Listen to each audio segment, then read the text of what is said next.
Mesdames, Messieurs, bienvenue dans la deuxième partie de notre cours qui traite de la pathogénie et de la clinique de la maladie à virus Ebola.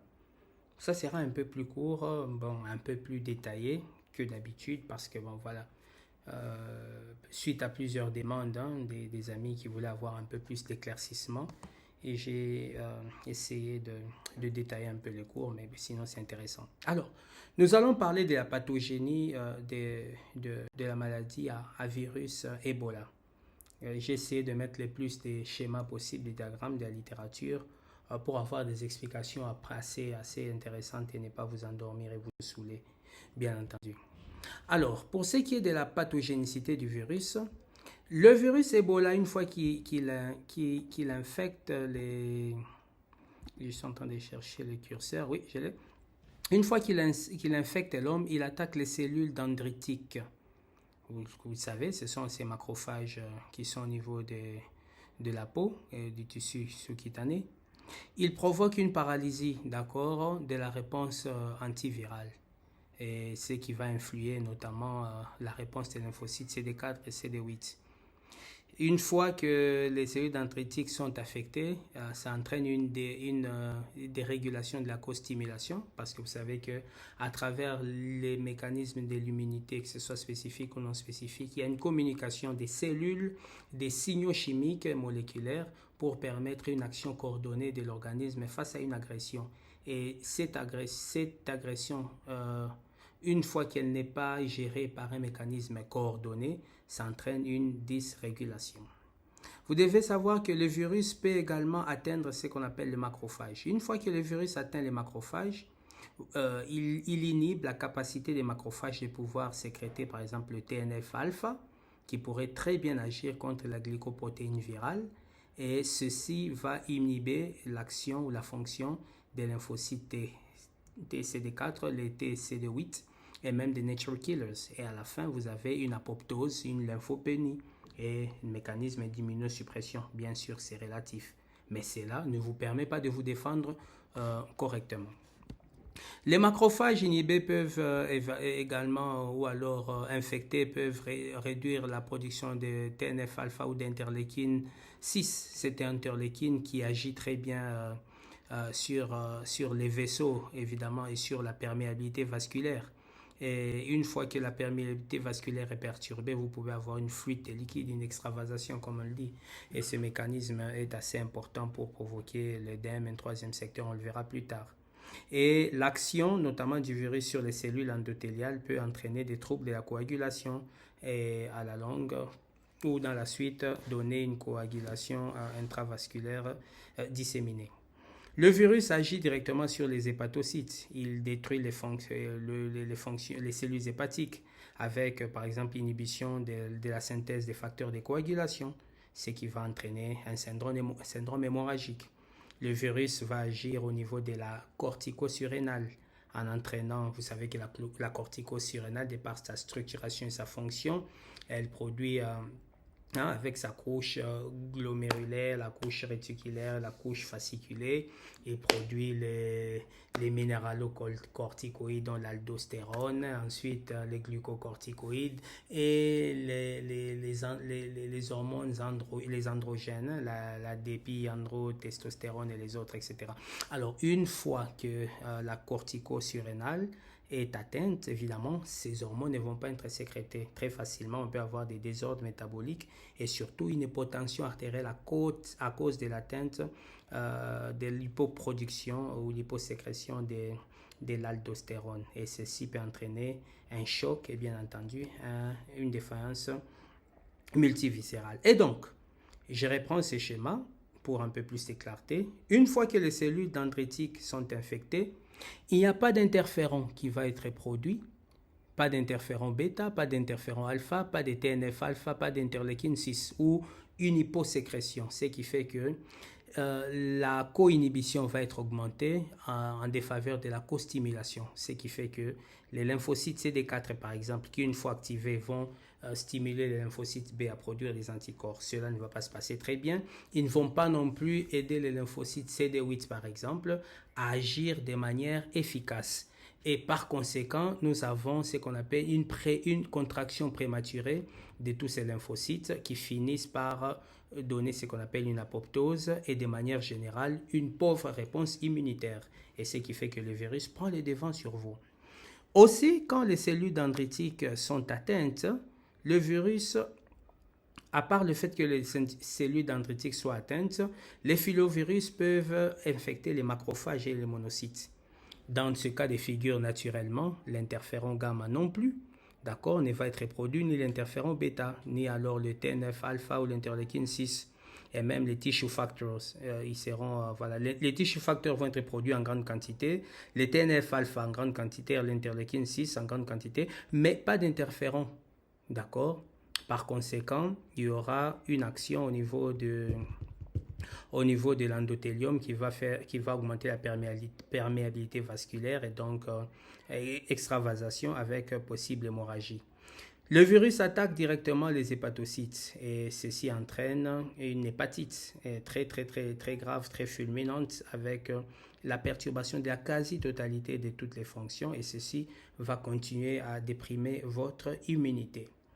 Une fois que le virus attaque les neutrophiles, évidemment, puisqu'il les attaque, à ce niveau-là, il peut stimuler, d'accord, stimuler l'activation ou la dégranulation de certains neutrophiles et leur activation. Alors, les mécanismes classiques de l'inflammation vont être activés avec, au tout début, d'accord, une augmentation de l'immunité ou augmentation des marqueurs de l'inflammation, d'accord, au tout début. Mais un peu plus tard, cela va se retourner contre votre organisme parce que cela se transformera ou se convertira. L'action de ces cytokines, de ces signaux, de ces chimiokines va se transformer en symptômes, fièvre, malaise, gastro-entérite et peut-être une possible septicémie avec des actions très délétères sur l'organisme. Il peut également agir sur les natural killers qui peuvent être déprimés.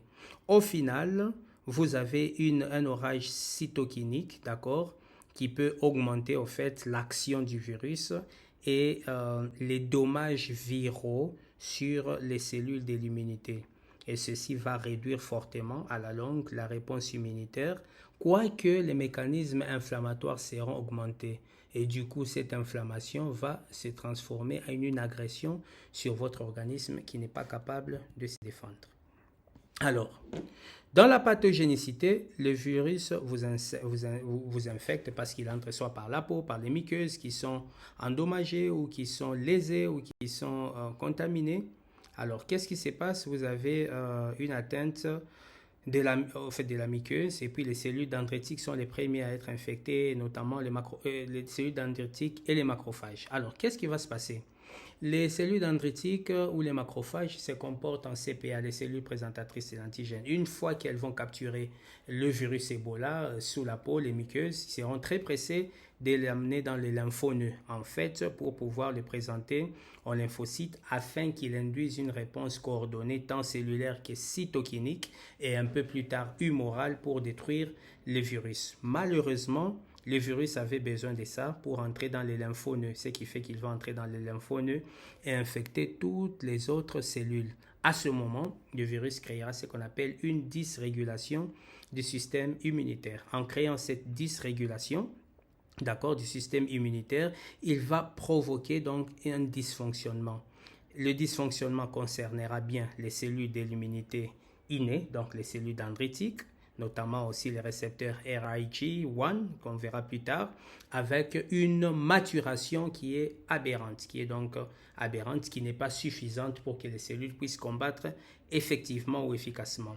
D'autre part, ils vont affecter également l'immunité adaptative avec les lymphocytes T et B qui vont être aussi dysrégulés. La conséquence, ça sera la mort de ces lymphocytes. Et quand ces lymphocytes meurent, elles sont incapables de provoquer une réponse immunitaire cohérente. D'autre part, il y aura, à cause de l'inflammation, une sécrétion importante des cytokines qui peuvent agir sur les vaisseaux et provoquer donc une extravasation et une sortie de liquide. On verra plus tard la constitution d'un troisième secteur, mais également des hémorragies.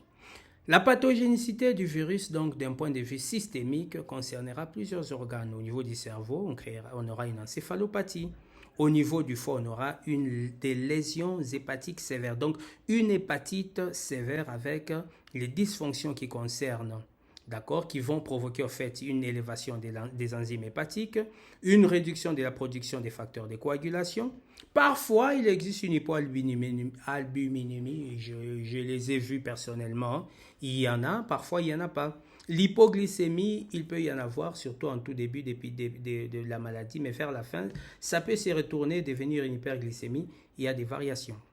Au niveau du type digestif, vous avez des vomissements, des diarrhées qui vont induire une perte importante du liquide, des électrolytes et bien sûr un déséquilibre acide-base et parfois une hypoprotéinémie, parfois, mais pas toujours.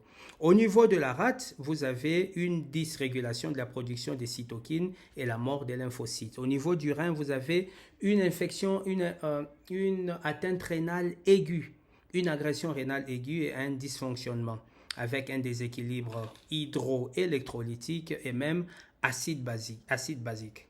Et au niveau des muscles squelettiques, vous avez le processus de rhabdomyolyse qui est très important et qui élève le niveau de créatinine phosphokinase dans le sang. Vous avez des CK qui peuvent atteindre 5000, 10 000, parfois même ils sont indétectables sur certains automates. Et au niveau circulatoire, vous avez cette extravasation avec la constitution d'un troisième secteur à cause de l'extravasation. Vous avez une coagulopathie qui va conduire à des hémorragies avec des manifestations que vous verrez, les saignements aussi d'injection, les épistaxis, les hémoptysies, les mélénas et autres, vous pouvez les voir. Mais également des lésions au niveau de l'endothélium avec une hypotension. C'est très important. Et donc, cette atteinte multiviscérale s'inscrit aussi dans une sorte d'immunosuppression. Pourquoi? Parce que le virus va provoquer une paralysie précoce du système immunitaire, d'accord, en inhibant la synthèse notamment de l'interféron, qui est la cytokine inflammatoire, la plus grande qui intervient lorsqu'il y a une infection virale. Et lorsqu'elle est inhibée, évidemment, votre réponse immunitaire ne peut pas être déclenchée correctement parce que les signaux moléculaires qui les déclenchent sont inhibés. C'est comme si on a inhibé les centres de commandement ou partiellement les signaux de communication. Vous ne pouvez pas savoir comment vous comporter. Ensuite, le virus inhibe l'activation de la réponse immunitaire spécifique avec une sécrétion inappropriée des cytokines qui vont être très très délétères pour l'organisme, ce qu'on appelle un orage cytokinique. Il y a ce qu'on appelle les RIG1, le Retinoic Acid Inducible Gene 1. C'est un récepteur de reconnaissance des motifs des PRR cytosoliques. En fait, il est responsable de la réponse de l'interféron de type 1. Mais alors, le RIG1, c'est une molécule essentielle du système immunitaire inné qui, en fait, vous permet de reconnaître toutes les cellules qui sont infectées par les virus. Malheureusement, dans la maladie à virus Ebola, la reconnaissance ou ce récepteur est inhibé. Lui, il vous aide à reconnaître rapidement les cellules infectées par les virus. Mais les virus commencent par l'inhiber, lui, ce qui fait que l'organisme n'est pas au courant que les cellules sont infectées parce que le RIG1 gene ne s'est pas du tout exprimé. Et cela entrave la réponse immunitaire, l'intelligence du virus. Évidemment, la propagation du virus pourra provoquer une importante réponse inflammatoire systémique, ce qu'on appelle les CIRS, qui est en fait néfaste pour l'hôte et parce qu'elle va contribuer peut-être ou de manière générale à l'issue fatale de la maladie. Ça, c'est très important. Alors, dans la pathogénicité, sachez que une fois que le virus est transporté par les cellules présentatrices antigènes jusqu'au lymphonodes, comme je le vois ici, il va infecter les macrophages et bien sûr les cellules dendritiques. Il va entraîner, une fois qu'il est dans les lymphonodes, ce qu'on appelle une déplétion des lymphocytes et un dysfonctionnement du système immunitaire. Ça, c'est dans les lymphonodes, ici, comme vous le voyez sur cette image. Mais il peut également infecter le foie, d'accord, où il entraîne une nécrose, ou une hépatopathie, ou alors une nécrose des cellules hépatiques. Ceci va conduire à des dysfonctionnements importants. avec une diminution de la production des facteurs de coagulation, mais d'autres éléments également, des protéines, même si la composante protéine, souvent, elle n'est pas très modifiée, mais les facteurs de coagulation sont importants, sont fortement perturbés. L'atteinte de la surrénale, d'accord, et la nécrose même de la glande surrénalienne va conduire à une perturbation de la synthèse des organes stéroïdes. Pas seulement ça, mais les minéralocorticoïdes, les glucocorticoïdes. Et la conséquence est que vous avez vraiment un organisme qui est totalement bousillé, totalement modifié. Et il y a une atteinte au niveau des cellules sanguines avec des troubles de la crase sanguine et vous voyez des signes de saignement. Les macrophages qui sont infectés évidemment subissent l'action de certaines chimiokines qui provoquent par exemple un recrutement très rapide des macrophages naïfs qui ne sont pas très sensibilisés, qui ne peuvent pas avoir une réaction efficace sur l'organisme. Les cellules dendritiques, quand elles sont infectées, évidemment, elles sont également naïves, de sorte que vous avez au final une apoptose de toutes ces lignées, de toutes ces cellules de l'immunité, et cela provoque un dysfonctionnement. Et donc, comme cible cellulaire, au stade précoce, les virus infectent principalement les macrophages, le foie, la rate, et cela est possible grâce aux récepteurs de type lectine que l'on retrouve à la surface de toutes ces cellules. Et donc, si au niveau du foie, de la rate et des autres cellules, il n'y avait pas ces genres de récepteurs, les virus ne les auraient pas infectés. Mais malheureusement, ces récepteurs appartiennent à l'organisme et servent à autre chose. Les virus, c'est juste adapté à travers des années, des millénaires, des siècles pour être capable de les utiliser en sa faveur. Et au stade terminal, la plupart des tissus et des organes sont envahis par les virus. Et ceci va créer une infection mortelle. Pourquoi? Parce qu'il y aura de nombreuses nécroses multifocales, principalement au niveau du foie, de la rate et des sites privilégiés pour la réplication virale. Ils se répliquent dans certains sites très abondamment. Et tous les sites qui subissent cette réplication du virus, ils ont une insuffisance fonctionnelle. Et cela, évidemment, est à l'origine de la maladie ou alors de la gravité de la maladie. Je voulais souligner ici le rôle du monocyte chemoattractant protein 1, MCP1 et les CCL2. C'est quoi? Ce sont des chimiokines clés qui régulent la migration et l'infiltration des monocytes et des macrophages dans les tissus, dans les organes, etc. Malheureusement, ces chimiokines sont également affectées ou alors ils sont inhibés, ce qui fait que les macrophages ne peuvent pas entrer fortement dans les cellules, dans les tissus pour aller combattre ou se transformer, etc. Et ceci retarde la réponse immunitaire. Alors, la conséquence physiopathologique de tous ces éléments font que dans les manifestations cliniques, il y a ce qui se passe. La période d'incubation, vous le connaissez, hein, elle est de 2 à 10 jours maximum, même si on met 21 jours, ça c'est pour les raisons épidémiologiques, pour être sûr qu'on double. En fait, on double simplement l'incubation. La vraie incubation d'Ebola dépasse rarement les 10 jours, 12 jours. On met 21 jours parce qu'on étend à d'autres fièvres hémorragiques. Mais en fait, 2 à 10 jours, c'est maximum, c'est suffisant. Ça dépasse rarement les 10 jours. Et au début des symptômes, vous avez d'abord une phase précoce. La phase précoce dure à peu près 7 jours. Et au courant de cette phase précoce, vous avez les signes non spécifiques. D'abord les signes prodromaux. La fièvre, la fatigue, l'anorexie, le manque d'appétit, les douleurs musculaires, les maux de tête. Ça, ce sont les prodromes. Et vers le 4e, 5e jour, il y a les signes de la phase humide qui commencent à intervenir progressivement. Les symptômes gastro-intestinaux, la nausée, les vomissements, la diarrhée et des douleurs abdominales qui deviennent très importantes. Et ensuite, vous avez les rash, les lésions cutanées qui apparaissent. Et à partir du 7e jour, vous entrez dans ce qu'on appelle le pic. Et dans le pic, en tout cas, les manifestations hémorragiques peuvent être présentes. Et c'est à ce moment-là que votre rein défaillit. Vous avez une insuffisance rénale, une défaillance respiratoire, les manifestations neurologiques deviennent très saillantes et même des dysfonctions cardiaques, notamment au niveau du myocarde et du péricarde. C'est très important.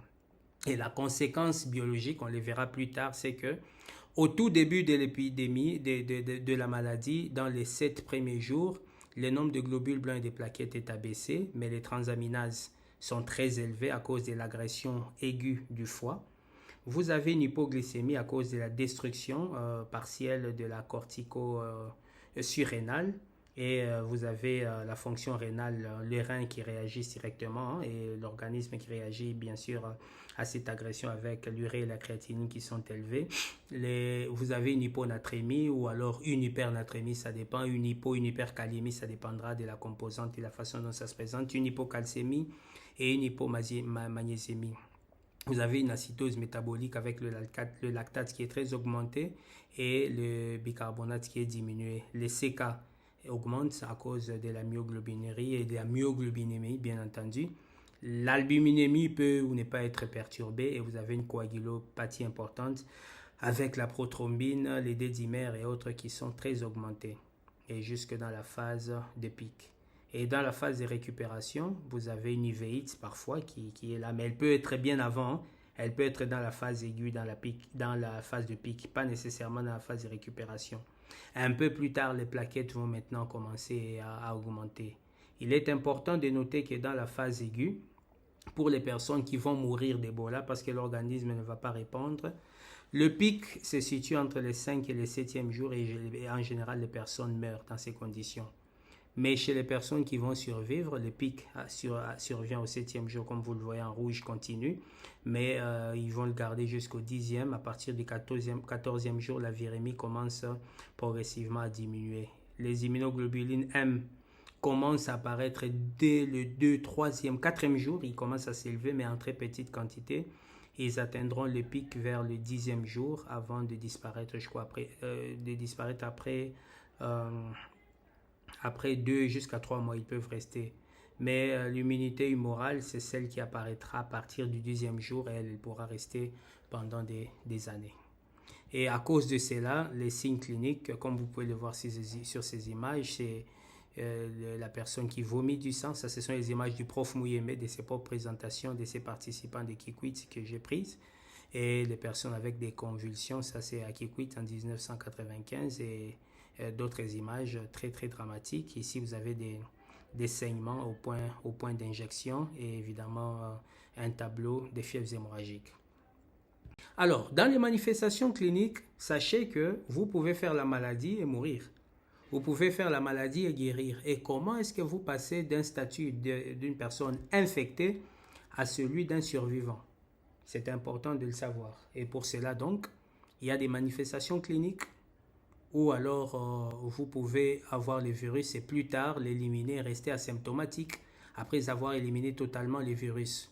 Et sachez qu'en tant que survivant, vous êtes exposé à la persistance du virus dans ce qu'on appelle les sites immunologiquement protégés ou privilégiés.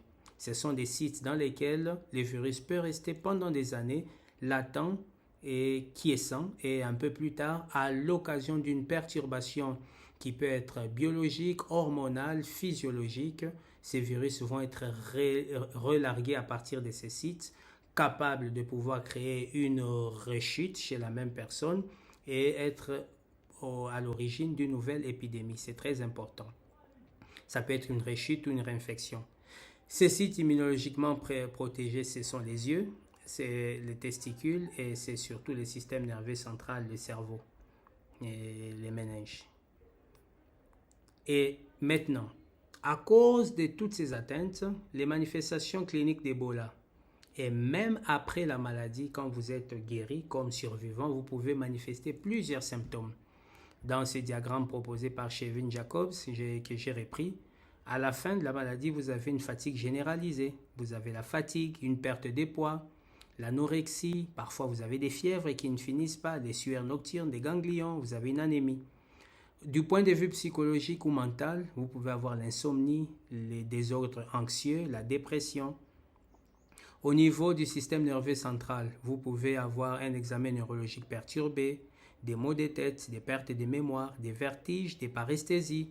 Vous pouvez voir double, avoir un déséquilibre, une faiblesse des membres, parfois même des méningites, des crampes, des convulsions et des AVC. On les a décrits. Au niveau cardiovasculaire, vous avez un examen cardiaque qui est anormal, parfois avec des palpitations, des douleurs thoraciques qui ne finissent pas, et parfois même un édème, une péricardite.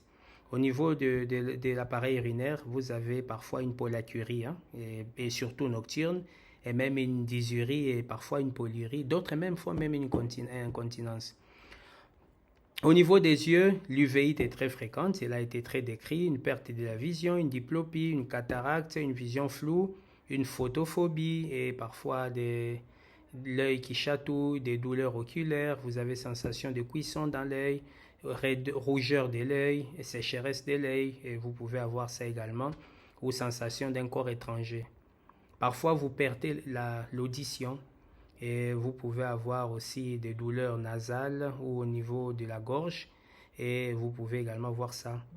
Parfois, vous sentez au niveau respiratoire un short breath, une dyspnée, la toux, avec des crachats parfois sanguinolents, et souvent il arrive que vous puissiez avoir ce qu'on appelle les douleurs paroxystiques ou des dyspnées paroxystiques mais nocturnes, et vous avez parfois un wheezing, donc vous avez des sifflements au niveau du poumon, vous avez des douleurs abdominales et parfois des nausées, et vous sentez que vos habitudes alimentaires ont changé, vous pouvez noter des mélénas et autres. Vous pouvez avoir des lésions au niveau de la peau, des ongles qui s'écassent, une calvitie, des douleurs, des arthralgies, des myalgies et autres. C'est très important. Ça, c'est lié à la persistance du virus ou alors de l'action des cytokines sur les différentes cellules qui sont infectées. On a noté aussi qu'au niveau du système de la reproduction, chez l'homme, on a noté une impuissance, hein, ou alors une baisse de la libido et parfois des orchides. Ça, c'est très fréquent. Je les ai vus chez beaucoup de survivants. Pour les avoir suivis, j'en ai suivi plus de 1000, 1500. Voilà. Et chez la femme, une baisse de la libido et parfois une aménorrhée qui peut faire même 2 ans. Je connais comme ça. Ou alors des décharges vaginales parfois anormales ou malodorantes. Ça peut aussi arriver. Alors, lorsque vous avez une personne qui fait la maladie, c'est très important d'expliquer ce diagramme que j'ai pris dans un des articles. J'ai oublié de mettre le titre. C'est très important. Pourquoi? Les gens dans la communication, ils disent que quand vous faites la maladie à virus Ebola, vous êtes protégé indéfiniment et vous ne ferez plus de maladie parce que vous avez les anticorps. Oui, hein, grand oui, bien sûr. Mais petit non, ou non modéré, ce n'est pas toujours le cas. Ça dépend des cas de figure. On a eu ces cas à Béni, j'ai failli être lapidé parce qu'on m'a demandé à moi au laboratoire d'aller expliquer pourquoi il y avait eu des cas de réussite, et tous les gars de la surveillance ont pris les larges. J'étais tout seul face à un groupe de survivants très surchauffés et très en colère, et évidemment je m'en suis sorti voilà, dans des conditions tout à fait difficiles. Quand vous êtes malade d'Ebola, vous faites totalement la maladie. Soit vous mourrez, soit vous récupérez. Vous pouvez récupérer totalement, ce qu'on appelle le full recovery. Vous pouvez récupérer avec des symptômes chroniques, mais sans persistance. Ce sont les signes dont j'ai parlé. Vous en avez, mais le virus ne persiste nulle part. Mais vous pouvez avoir également le virus qui persiste dans certains sites. Et quand ça persiste, ça peut être à l'origine d'une rechute. La rechute peut être bien gérée, il n'y aura pas de transmission secondaire. La rechute peut être mal gérée parce que la virémie peut s'élever. Vous pouvez éliminer le virus dans les spermes, dans les urines, et vous avez des contacts des voisins, des femmes ou des maris, dans les sécrétions vaginales, dans les laits maternels. Et dans ces cas, vous pouvez infecter de nouveaux contacts. Et quand vous infectez de nouveaux contacts, si l'épidémie n'est pas encore finie, on peut avoir une transmission systémique initiée par une rechute qui provoque la maladie, qui aggrave ou qui provoque un nouveau foyer. Tout comme l'épidémie peut avoir déjà fini depuis des mois, et lorsque vous vous infectez, vous provoquez une nouvelle épidémie. Et dans ces cas, cette nouvelle épidémie peut encore s'élargir selon les cas. Le troisième mécanisme, il y a ce qu'on appelle waning of immunity. L'immunité peut baisser chez un survivant. Souvenez-vous, je vous ai expliqué dans la physiopathologie ou dans la pathogénie que le virus provoquait un amortissement du système immunitaire, une apoptose. Il y a des personnes qui ne récupèrent pas ou qui récupèrent mal ou qui récupèrent peu d'une infection à virus Ebola. Et dans ces cas, ils ont une baisse de l'immunité. Quand vous avez une baisse de l'immunité, attention, vous pouvez faire une rechute si le virus a persisté en vous. Et vous pouvez également faire une réinfection. Ça signifie que un autre virus, Ebola, peut vous infecter, c'est surtout si vous avez été exposé à des charges virales importantes et vous référez la maladie. Et c'est ainsi que la communication du genre, quand on fait une fois Ebola, on ne fait plus la maladie, c'est une communication très hasardeuse et chaotique que l'on ne devrait pas directement dire aux survivants. Il faut dire c'est conditionnel, c'est partiel, ce n'est pas total. C'est très important parce que dans les articles que je vais vous proposer tout à l'heure, vous allez voir qu'il y a eu des cas que l'on a décrits, que nous-mêmes on a suivis et l'on a publié dans Lancet et notamment dans New England Journal. Dans la rechute, la personne qui est malade, qui a porté le virus Ebola, il a gardé la persistance après des semaines, des mois, des années, comme on l'a vu. Ensuite, le virus se manifeste chez la personne directement. La personne refait la maladie. Ça, c'est une rechute. Tout comme cette personne peut contaminer d'autres personnes qui vont faire la maladie. Ça, c'est également une rechute à partir d'un foyer sentinelle, etc. Et les personnes qui étaient en bonne santé font la maladie. Tout comme la personne pouvait avoir déjà récupéré, comme les deux cas dont je vais parler tout à l'heure. Une réinfection, elle est théoriquement possible lorsque vous avez a waning of immunity, une baisse de l'immunité, une charge virale très élevée d'un autre virus ou d'une nouvelle infection ne vous protège pas du tout. Dans ces cas, le principe de l'interférence virale ne s'applique pas. Il ne s'applique parfois que quand vous avez des virus de sortes différentes, mais le même virus peut vous infecter encore et vous tombez malade parce que vous avez une baisse de l'immunité. Dans cet article à gauche publié dans New England Journal par Placide Mbala, nous faisions partie de cette équipe, on a vu une transmission du virus Ebola qui a été initiée par une rechute, d'accord, d'une maladie systémique. Quelqu'un qui a fait la maladie, qui est guéri, quelques temps après, quelques semaines ou quelques mois après, il refait la maladie et puis après, finalement, il recontamine et puis on a une nouvelle épidémie qui arrive. On peut avoir des cas de méningoencéphalite comme on a eu chez 2 survivantes de la maladie à virus Ebola qui ont gardé les virus et qui ont fait une méningite à Ebola avec des PCR positifs, une sérologie. Et cet article, évidemment, existe dans Lancet Microbe, on l'a publié.